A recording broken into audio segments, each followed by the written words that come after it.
¿Cómo le ha ido en estos últimos 95 años al reino que Jesús ha establecido en 1914, según enseña la Watchtower?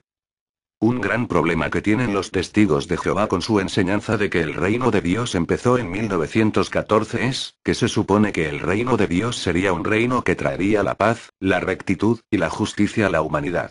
Examinemos algunos versículos. Isaías 2:4 dice: Y juzgará entre las naciones, y reprenderá a muchos pueblos. Y volverá sus espadas en rejas de arado, y sus lanzas en hoces. No alzará espada nación contra nación, ni se adiestrarán más para la guerra. Jeremías 33:15-16 dice: En aquellos días y en aquel tiempo haré brotar a David un renuevo de justicia, y hará juicio y justicia en la tierra. En aquellos días, Judá será salvo y Jerusalén habitará segura. Isaías 9:5 dice: Su dominio es inmenso y para siempre pacífico. Salmo 46:8-10 dice: Venid, ved las obras del Señor, que ha puesto asolamientos en la tierra, que hace cesar las guerras hasta los fines de la tierra. Salmo 72:2-4 dice: Él juzgará a tu pueblo con justicia, y a tus afligidos con juicio salvará a los hijos del menesteroso, y aplastará al opresor. Estos son simplemente algunos versos, hay muchos más. Como usted puede ver, en el reino de Dios no habrá más guerra. Desde el año 1914 nosotros hemos tenido el período más sangriento en la historia humana. Yo les haré una lista de solamente los conflictos mayores, esto no incluye las guerras pequeñas y otros conflictos que han tenido lugar. 1. 1914 a 1918, Primera Guerra Mundial, 9 millones de muertos. 2. Las purgas comunistas de 1916 hasta lo último del 1975 en Rusia, China, Corea, Vietnam, Camboya, España, y el resto de Europa Oriental, que suma cerca de 50 millones de muertos. 3. De 1939 a 1945. La Segunda Guerra Mundial, 54 millones de muertos. 4. De 1950 a 1953. La Guerra de Corea, 4 millones de muertos. 5. De 1955 a 1975. La Guerra de Vietnam, más de 3,5 millones de muertos. 6.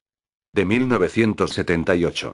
La guerra afgana, que se sepa, sobrepasa los 5 millones de refugiados que han huido del país. El total de los muertos hasta hoy es desconocido.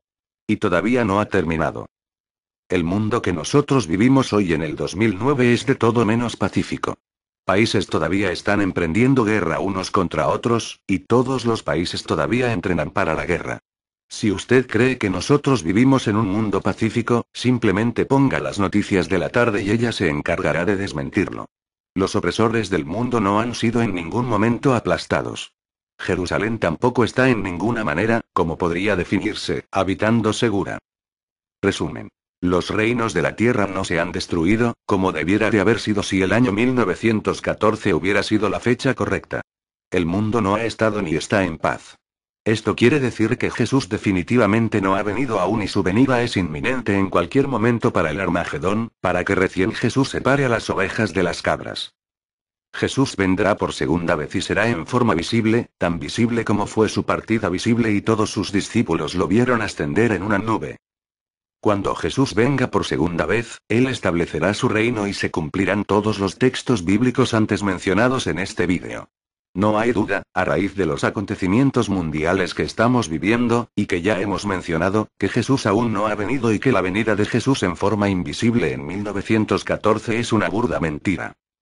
El año de 1914 es un gran fiasco porque el pastor Charles Taze Russell, fundador de la Watchtower, dijo que esa fecha sería el final de los últimos días y vendría de todas maneras el Armagedón para ese año. Como no ocurrió el anunciado Armagedón para 1914, la sociedad convirtió esa fecha de 1914, ya no como la fecha del final de los últimos días, sino esta vez, como la fecha del comienzo de los últimos días. Cabe afirmar categóricamente que la fecha de 1914 es una mentira más grande que un billete de $7, porque la caída de Jerusalén no fue en el 607 a.C. como asegura la Watchtower, sino en el 586-587 a.C. Esta fecha de 587 a.C. como la caída de Jerusalén en manos de los babilonios lo confirman todos los documentos históricos disponibles, así como todos los historiadores más renombrados y todos los libros de historia universal más afamados del mundo. Por lo tanto, 2520 años menos 587 años daría en todo caso, el año de 1934 después de Cristo y no el año de 1914. Quiero compartir con ustedes el texto de Hechos capítulo 1, versículo 11 que dice: Galileos, ¿qué hacéis ahí, mirando al cielo? Este mismo Jesús que estuvo entre vosotros y que ha sido llevado al cielo, vendrá otra vez de la misma manera que le habéis visto ir allá. Luego veamos ahora lo que el libro de Revelación sobre este asunto de la segunda venida de Jesús, en Revelación capítulo 1 versículo 7. Que dice: Cristo viene en las nubes. Todos le verán, incluso los que le traspasaron. Y todos los pueblos del mundo harán duelo y llorarán por él. Sí, amén. Los romanos fueron aquellos que traspasaron a Jesús, entonces, ¿cómo pudieron tener los romanos los ojos del entendimiento, si ellos no eran cristianos? Es por eso que este pasaje de Revelación capítulo 1 versículo 7, como el de Hechos capítulo 1 versículo 11 son totalmente literales, y de ninguna manera simbólicos como pretende hacernos creer la Watchtower para sus propias conveniencias doctrinales. Finalmente quiero considerar con ustedes el texto de Juan capítulo 14 versículo 3 que dice: También, si prosigo mi camino y les preparo un lugar, vengo otra vez y los recibiré en casa a mí mismo, para que donde yo estoy, escuchen bien, dice, donde yo estoy, repito, donde yo estoy, también estén ustedes. La pregunta que les hago ahora es la siguiente: ¿dónde estaba Jesús cuando dijo esto? Respuesta: en la tierra. Es por eso que Jesús dice: donde yo estoy, o sea en la tierra, ustedes también estén.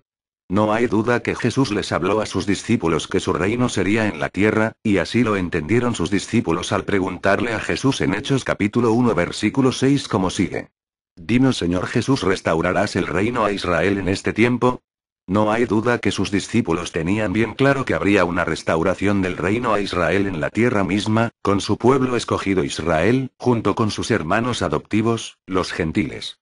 En Efesios capítulo 2 versículo 14, esta promesa se confirma con la siguiente declaración del apóstol Pablo de la siguiente manera: Porque Él es nuestra paz, el que hizo de los dos grupos uno solo y destruyó el muro de en medio que los separaba.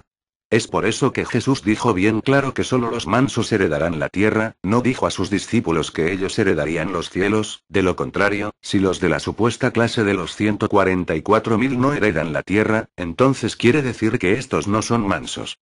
Algo imposible de aceptar, ¿verdad? Finalmente, para terminar, leamos lo que dice Pablo en Efesios capítulo 4 versículo 4. Y dice así: Hay un solo cuerpo y un solo espíritu, así como una sola es la esperanza a la que Dios os ha llamado. Como hemos leído, el apóstol Pablo nos está diciendo que no son dos esperanzas como enseña la Watchtower, con una clase superior que gozará de la compañía de Cristo en los cielos, y otra inferior, llamada la grande muchedumbre, que se quedará abandonada sin Cristo en la tierra. Esa enseñanza es una apostasía, señores de la Watchtower. Pablo recalca que solo hay una sola fe, un solo Dios, un solo bautismo y una sola esperanza. No dos esperanzas. Es decir, como dice Mateo 5:5. Todos los mansos heredarán la tierra, no los cielos. Estimados amigos, no hay duda que este culto de la Watchtower enseña doctrinas que no tienen ningún sustento bíblico y quedan totalmente al descubierto con mis vídeos claros y contundentes. Es hora que empiecen a escudriñar la Biblia por su cuenta y no se limiten ustedes a leer los libritos de la sociedad. Eso no es investigar, sino tragarse todo lo que otro ha masticado por usted. Que tenga un buen día. Su servidor, Lavasori.